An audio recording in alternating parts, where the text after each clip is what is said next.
호세아 설교가 진행되어지고 있습니다. 이 호세아의 설교, 그러니까 4장부터 시작되는 이 호세아의 설교를 읽고 묵상하는 동안 여러분 마음이 주의 보혈로 깨끗하게 씻겨지는 은혜가 있기를 원합니다. 또 여러분 삶 가운데 있는 행여나 문제가 되었던 원인들이 있다면 그것이 주 안에서 발견되어지는 은혜를 누리시기를 바랍니다. 그러다 보면 우리 삶 가운데 평안이 찾아올 것이고 우리를 괴롭히던 모든 문제들이 해결될 거라고 믿습니다. 하나님께서 우리를 그렇게 인도하고 계십니다. 우리는 하나님을 오해할 때가 있습니다. 하나님이 우리를 징벌하신다. 하나님이 나를 괴롭게 하신다. 하나님이 나를 벌하신다. 물론 벌하시는 행위 자체는 있을 수는 있으나 그 마음에는 아버지가 자녀를 양육한 같이, 어머니가 자녀를 돌본 같이 하나님은 우리의 아버지가 되어 주셔서 우리에게 관심이 있을 뿐만 아니라 결국 우리를 성장시키시고 우리를 온전케 하시는 우리 아버지가 되십니다. 그래서 하나님은 경찰관도 아니요, 하나님은 우리를 고발하는 법관도 아니라 아버지심을 꼭 기억하시는 여러분 되시기 바랍니다. 오늘 읽었던 본문 말씀에도 보면 하나님께서 호세아를 통하여서 이스라엘 향해서 무섭게 이야기하시는 것을 느껴집니다. 엄하게 이야기하시죠. 여러분들도 자녀를 키우셨던 경험이 있으시다면 자녀를 무섭게 혼난 적이 분명히 있으실 겁니다.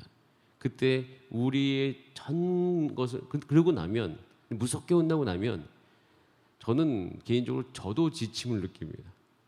자녀를 혼내고 나고 자녀를 이렇게 양육하고 나면 제 마음이 좋은 게 아니에요.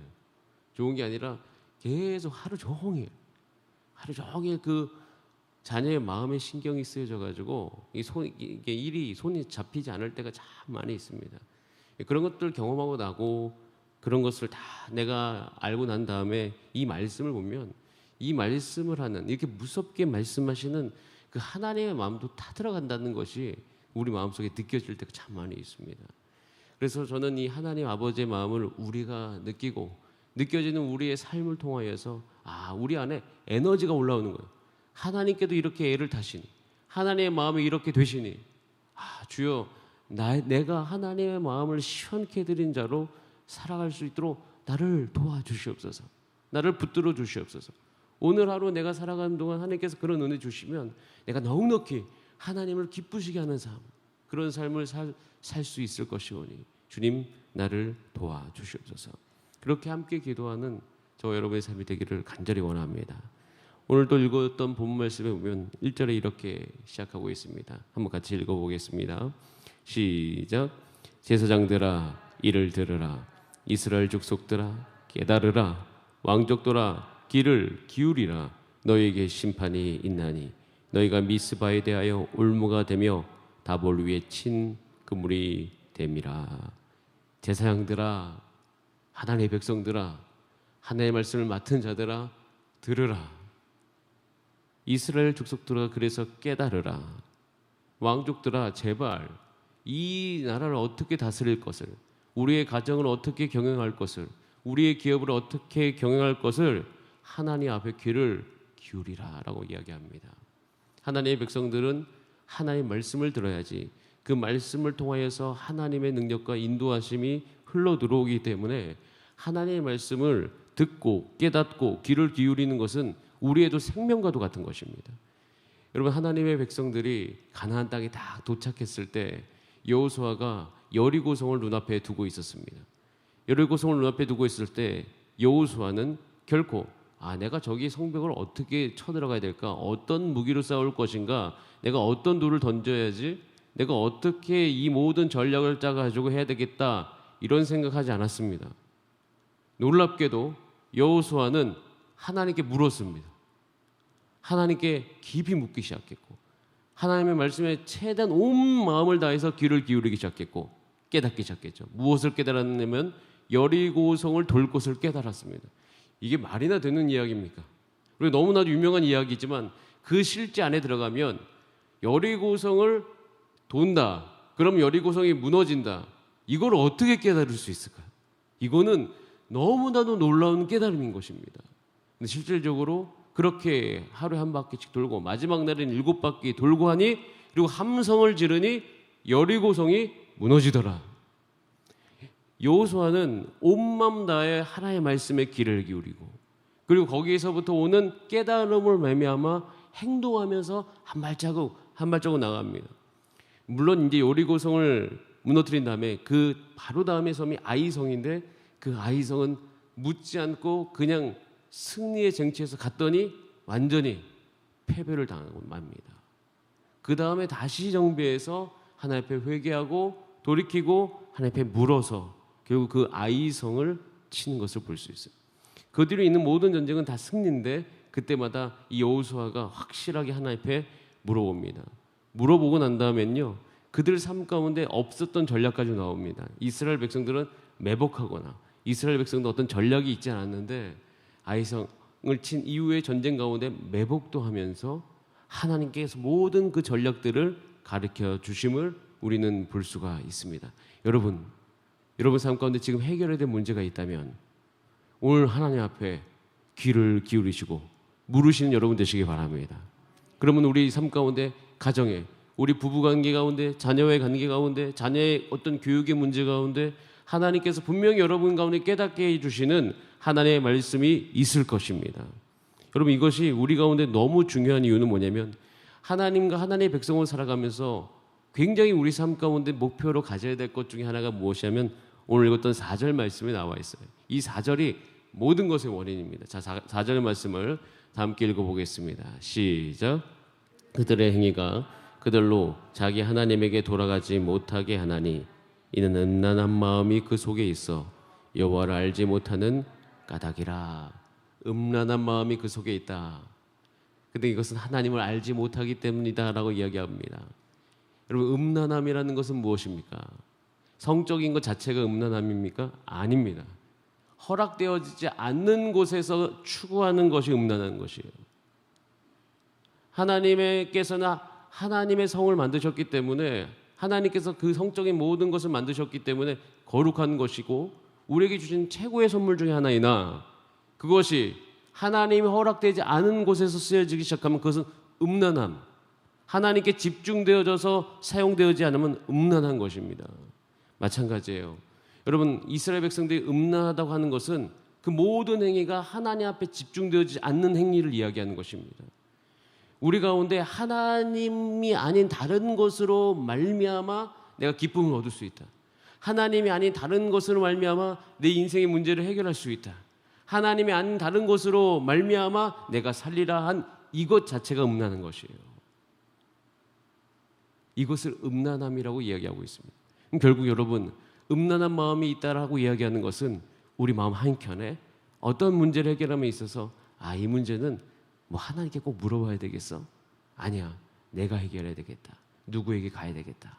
그러면서 우리 안에 한 가지 암적인 것이 이게 막 퍼져가기 시작했는데, 그것은 하나님을 의지하지 않아도 살 수 있다. 이 문제는 하나님께 굳이 의지하지 않아도 된다. 이런 것들이 하나님의 백성들 가운데 자라가기 시작하면, 여러분, 그것은 너무나도 하나님과 우리의 관계를 회방시키는 요소입니다. 그것을 향해서 그렇게 계속 나아가면 우리는 하나님을 알아가지 못합니다. 여러분, 우리가 하나님을 아는 방법은요, 여러분, 이 인생을 살아가면서 숱한 문제를 가지고 있습니다. 매일매일 문제가 오지 않습니까? 그 문제 해결이 오직 여호와인 줄 알고 와서 하나님의 말씀을 듣고 주께 붙들림 받아서 간절히 기도하는 가운데, 내가 하나님께서 그 기도 가운데 응답하시고 나에게 알려주시고 내가 순종함으로, 아니면 하나님의 도와주심으로 그 문제가 해결될 때, 우린 그때 하나님을 알아가게 됩니다. 하나님이 이 문제까지도 관심이 있으셨던 분이구나. 아니, 어떻게 하나님께서 이렇게 세밀하게 나에게 관심이 있으실까? 나는 이 문제에 대한 답을 몰랐는데 하나님 앞에 묻기 시작하니 하나님께서 그 문제에 대해서 깨닫게 해주시는 거예요.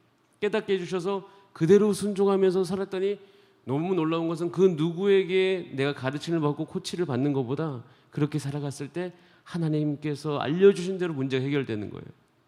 그럼 그때, 하나님은 이것까지도 해결해 주실 수 있는 분이시구나.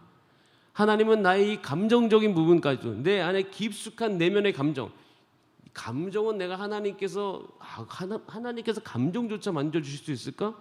내 우울한 마음들, 이 모든 마음들, 근데 그것 가지고 하나님 앞에 가서 매달렸더니 하나님께서 그것을 온전케 해주시더라.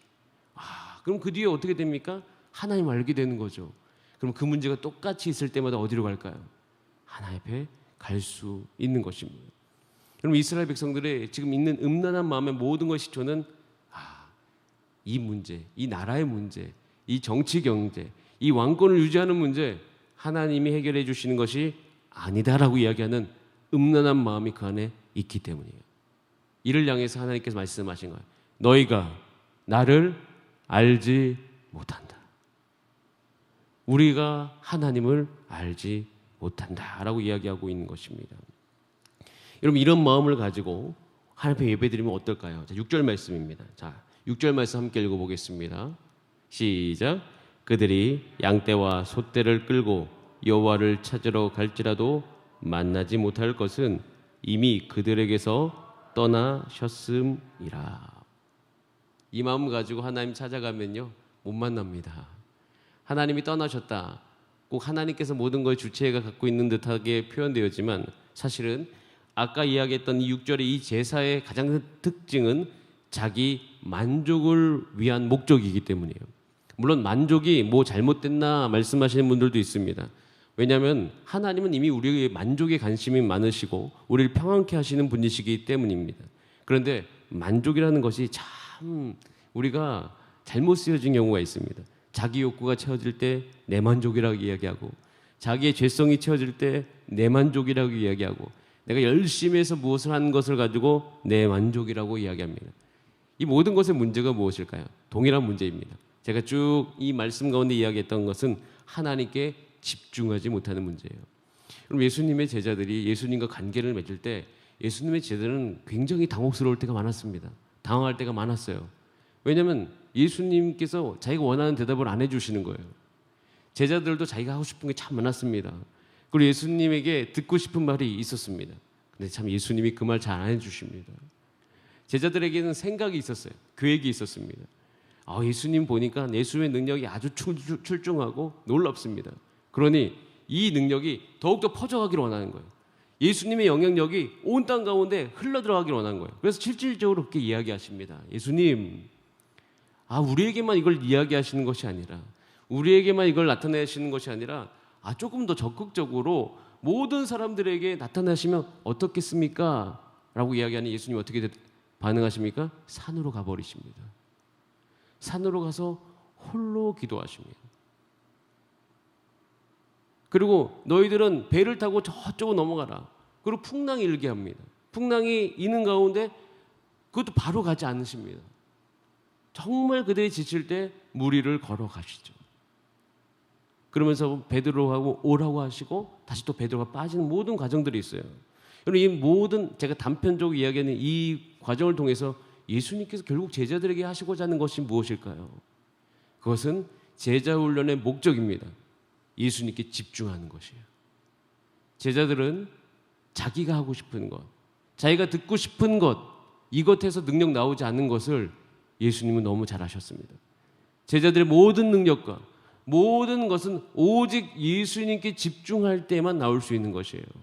그래서 예수님은 제자 훈련을 통하여서 그들이 숱한 실패라고 능력이 없음에도 불구하고 한 가지에 집중하시는데 그것은 자신에게 제자들의 모든 집중이 있게 되어지는 것, 이것입니다. 여러분 삶 가운데 하나님께 집중할 수 있는 하루 되시기를 간절히 바랍니다. 하나님 앞에 나아가서 하나님만이 나의 문제다 라고 이야기하면서 오늘도 하나님을 알아가신 여러분 되시기를 바랍니다. 베드로후서 1장 8절에 이렇게 기록하고 있습니다. 우리 같이 한번 읽어보겠습니다. 시작. 이런 것이 너희에게 있어 흡족한즉 너희로 우리 주 예수 그리스도를 알기에 게으르지 않고 열매 없는 자가 되지 않게 하려니와 라고 되어 있습니다. 이 베드로후서 1장 7절 6절 이렇게 쭉 보면 굉장히 우리가 흠모할 만한 이 세상에 열매가 있어요. 성품적인 열매가 있는데 그 성품적 열매를 내가 지니고 있으면 나도 평안하고 우리 가정과 내가 거는 모든 것이 평안하겠다라고 이야기할 만큼의 놀라운 열매들이 있습니다. 근데 그 열매에 맺어지는 조건이 뭐냐면 예수 그리스도를 알기에 게으르지 않는 것. 여기에 부지런한 것 이렇게 이야기하고 있습니다. 여러분, 오늘 우리가 결정할 것이 있습니다.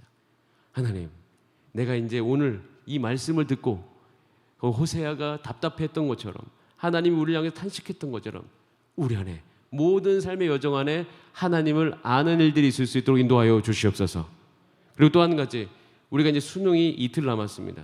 여러분, 수능 보는 그 모든 과정, 그다음에 이제 대학교 올라와서 청년의 시기를 보는 우리 청년들, 이 청년들에게 가장 중요한 도전은 뭐냐면 너가 지금 해결하고 있는 인생의 문제, 그것 하나님과 관계없게 상관없이 그 해결하는 것을 여러분 우리는 경계하셔야 됩니다.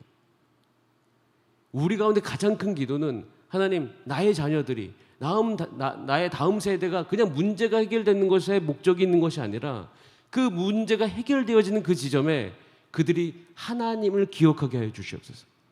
하나님 때문에 이 문제가 해결되었음을 그들이 알게 하여 주시옵소서.